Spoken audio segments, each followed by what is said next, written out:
In Straight Outta Compton, My Untold Story, you're also very vulnerable in there, talking about a lot of stuff. One of which is some of your financial struggles over the years, in and out of that. So why was that a part of your life that you wanted to put in this book? I mean, it was just showing, I had no guidance. I was my guidance. So whenever I met, if I ran into the wall, I ran into the wall. It wasn't nobody, don't run into the wall, go a little bit left, you go around the wall. But I had no guidance. I'm showing a fool and his money. You buying this, buying this, buying it.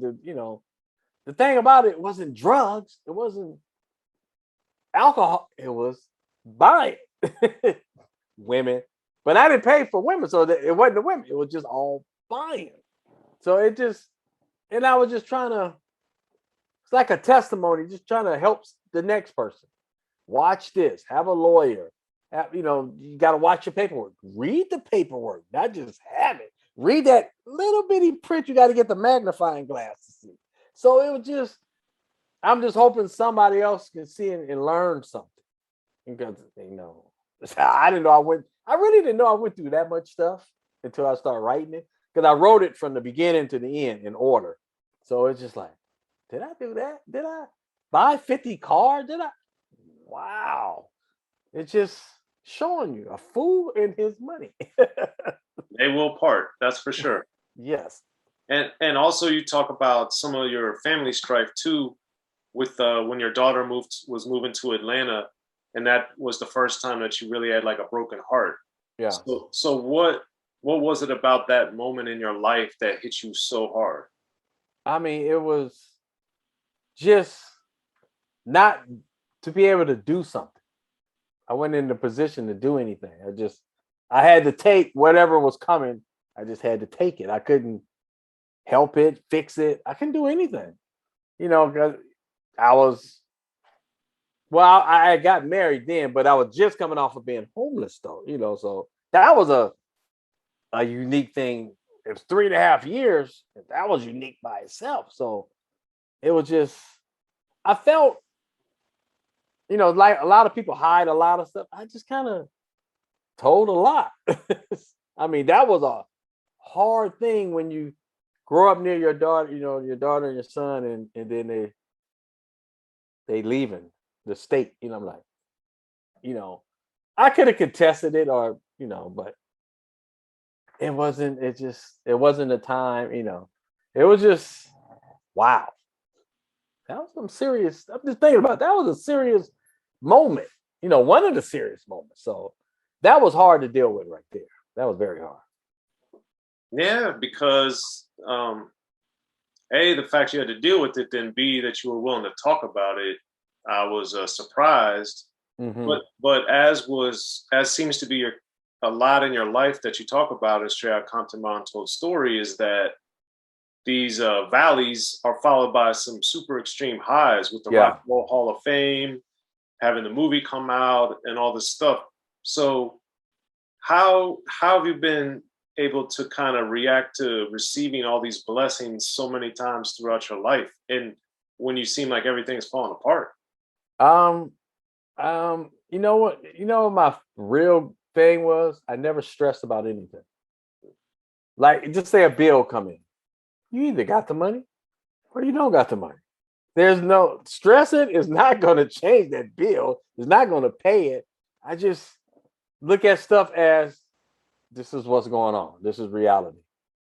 Ups, downs. Everybody have ups and downs. They're different, but I just learned to take it and suck it up, and just like, don't stress about it. I mean, I just keep moving forward. You got to go forward. You can't stand there and, oh, my life is ending, you can't, because it will end right there. You'll be stuck right there. I just move forward all the time. And to that, you have the picture in your book, Straight Outta Compton, My Untold Story, where you guys are at the premiere and you guys just look so happy. So explain to me like kind of the feeling and the full circle moment of just being together and just actually being happy. I mean, that was when we accepted the award and stuff in Brooklyn, and something just came to me, take a picture. So right after we got the award, I said, all right, everybody get together, take a picture. And for that one snap, I took 2 pictures. Them 2 seconds, there was no managers, there was no assistants, there was nothing but the guys. And you look at the smiles, them was unique smiles. Them was the original from the Straight Outta Compton days, from the Wrecking Crew days. That was just so real. I mean, it was just like, wow. That moment, it felt like old times. And then the other moment came maybe a week later, 2 weeks, when we did Coachella, when all of us got together for the first time in 30 years. Them particular moments was just, it's like I wish I could bottle it, because that was a happy moment, even though it was only a split second, but it was just peace. And it was just like, this is the old days right here. Right. Well, that's amazing. I'm glad you got to relive that. And somebody else that's brought a lot of joy to your life, it seems like, has been Pastor Johnson. Yeah. I mean, this is funny. I never went to church, never thought about it, knew nothing about God, but he still came and got me. And God sent me to this little, he gets mad when I say this little raggedy church. It ain't falling apart, but it's just a little church, 30 members, 35, but I got to learn so much. I got to listen to him. He's been ministering to me to this day right now. And it just, he was a seer. When I first met him, I wouldn't know nothing about no preacher. And he told me my whole life, just like I look at you and tell you what you did. And then he said, what are you going to do now? I said, I don't have an answer. He said, I'm going to tell you what you're going to do. God put you on pause. And this is what he's going to do. He's going to restore you. And from when I got baptized 3 days later, I've been restored. Even though after I got baptized, I was still homeless at the time. But it's been going on 9 years. I have not looked back no more. I haven't thought about a bill. I have nothing. It's just, man, I thought I had peace with a bunch of money and doing everything you want. Nah, I got it now. And it's so amazing. And peace is, it's not doing anything. You can't buy it. You can't. It comes only from God. And it's just like me. I can go outside and sweep the leaves up. That's peace for me. I'm just relaxed. I'm not. I don't go very many places. I don't do much no more. But man, I'm just so at peace. It's amazing.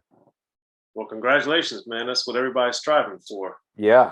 So I'm glad you're able to reach that. And I know obviously the pandemic has slowed a lot of things down, but one other thing is, I know you had gotten into doing a lot more shows, and doing them around the world. So what has that brought to your life? It's so crazy. I done been to more countries than N.W.A did shows. I've been to almost 100 countries in 4 years. And just, wow. I mean, Vietnam, Korea. I mean, all over Asia, Bali. Never heard of Bali. Never heard of Sri Lanka. All these, Dubai, Bahrain. I mean, I'm doing shows look like it's an N.W.A show, in the festivals and stuff. It's just, and I'm DJing, a solo DJ. And it's so unique that it was all God's doing. It was all his doing. The movie came out and I started doing it after the movie, but the movie was blessed. Think about it, the movie was #1, our movie from a group 30 years ago. It's just, the blessings just keep coming and come. They overtaken me. There's so many of them. And I take it in. I stay humble, relax, and it's just amazing. All these countries. N.W.A only been to one country. That was England. That was it. That's the only show we did out the country. And I done been in England 25 times. So I'm blessed. I mean, it's just amazing. It just my whole life has totally changed. Right. Totally changed. Yeah. Well, that's a beautiful thing. And one of the things, of course, Straight Out Compton, My Untold Story is out now. And then what, at this point, since you're so blessed, what made you write the book now? So crazy. I'd never wanted to write a book. I never even opened a novel, audible. I'd never done that. Never read a book. Magazines, yeah, but never a book. And during the whole pandemic is when I wrote the book. All that time, God said, write this book. I did not want to write it at all because it's 93,800 words in it. I'm like, I haven't said 93,000 words in my whole life. But during that downtime, because I couldn't travel the country, so it was like the perfect time to write it. And I wasn't planning on writing a book. Not me. A book? Oh, nah. That's amazing, man. So now, when you look back and you're looking at your life, like, what are you excited about for the future? What have you learned? I've learned a lot. I've grew up a lot. You try to not make the same mistakes you did back then. Just going out buying everything. I don't do that no more. No, I research it on Google and all. But I've learned a lot. I mean, I learned that family is important. I mean, family is very important. And I learned that God has to be first in my life, even over my wife. She knows that. God is first, then the wife and the kids, and so on and so on. And I learned, so crazy. I learned to love everybody. I mean, truly love everybody, even enemies if I had them, or somebody that don't like you, gotta love them. You can't be mad at nobody. I'm not mad at anybody. I'm just happy with life.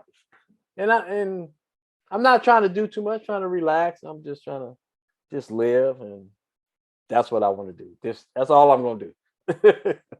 And you mentioned your wife. So with that, being that you were in a super successful group, you were on the road, you were doing adult films and all this other stuff. At any point in your life, did you ever think you would be married? I never wanted to get married. Why? Never. Why? It wasn't my thing. Because I never had a girlfriend in my whole life. Like just me and her all. No, never. Read the book, you'll see. It was because because I didn't get to grow up with my mother and father. Only my mother single, and I didn't know like being a father. I didn't never want to be a father either. Because how can I be a father and I didn't have my father to learn off of? So everything I had to learn on the fly. I'm still learning on the fly. You can't say the wrong thing to the wife. You can't, but something? I'm glad I'm married. And it's just not, yeah, not just because it's being married, but it just whenever I get old or whenever, you want somebody there, because I admire couples that have been married 40 years, 50 years. I'm like, how do they do that? But it takes a lot to get that far. I mean, well, when they got married, it was a different time too. Nowadays, it's too much social media, it's everything. So you just got to take a day at a time, a day at a time. Trust me. Now, what is marriage perfect? No, because nobody's perfect. So, we learning too. Yeah, you can't have two imperfect people, put them together and expect them to be perfect. That's not. Thank you. That's not realistic. It's not realistic. So what should people be looking out for you now? What do you have? Well, the book, and then might do an audio book. Keep asking about audiobooks. Not too much me back on the road. I like DJing around the world because hip hop outside of the country is different. They still love the old school. That's all they want is the old school. So I might get back on the road for a little bit longer, and then that's it. I'm good. I just got to enjoy life. Mm-hmm. You know, I've been around entertainment so long. I didn't know it's been 30 plus, 35, whatever it's been. It's been a long time. So I just gotta enjoy life. And you also talk about the book too, kind of how some of your relationships with Dre and Cube and Ren kind of came back around in a lot of different ways. So let's go through each one. Like how, when you got back into touch with Dre, like how did things kick off and how are they now? I mean, they always been the same. I mean, they never changed. It was never no bad, but it was never none of that. It was just people was just doing their own thing. He went this way, he went this way, Cube went this way, Rent. You know, everybody went separate. But you know, do we talk daily? No. But we still, when we do talk, it's just like the old days.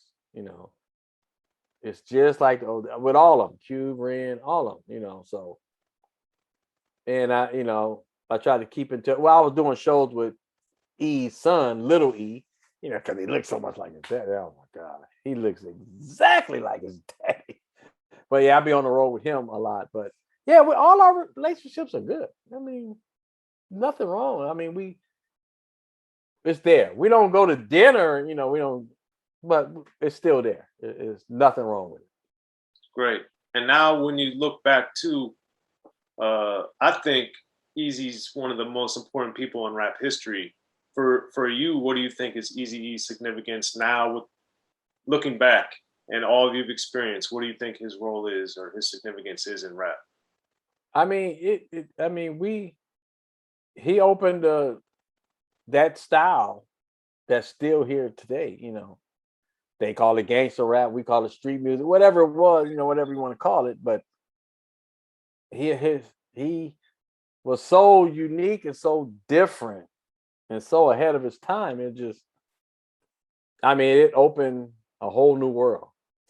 That's how the West Coast opened up.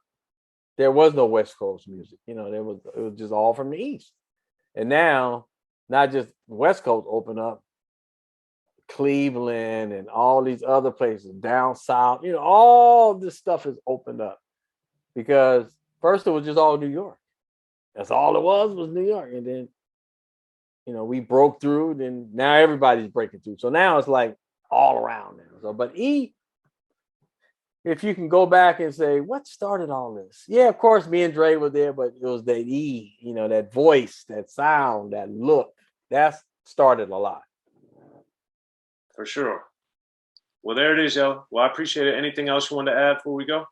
No, just, you know, check out the book. Really read the book, you know. And it's so funny. A lot of people that's reading the book don't read books. You know, they say, okay, this one I'll read, you know. But, you know, it fills in a lot of blank spots in our history, you know, because everybody didn't tell everything. Because a lot of that stuff in there I never told before. So check out the book. Yes. Everybody make sure, if you haven't already, go get it. Straight Out Compton, My Untold Story by DJ Yella. In stores worldwide. And thank you again, Yella, for coming through the Unique Access. Thank you.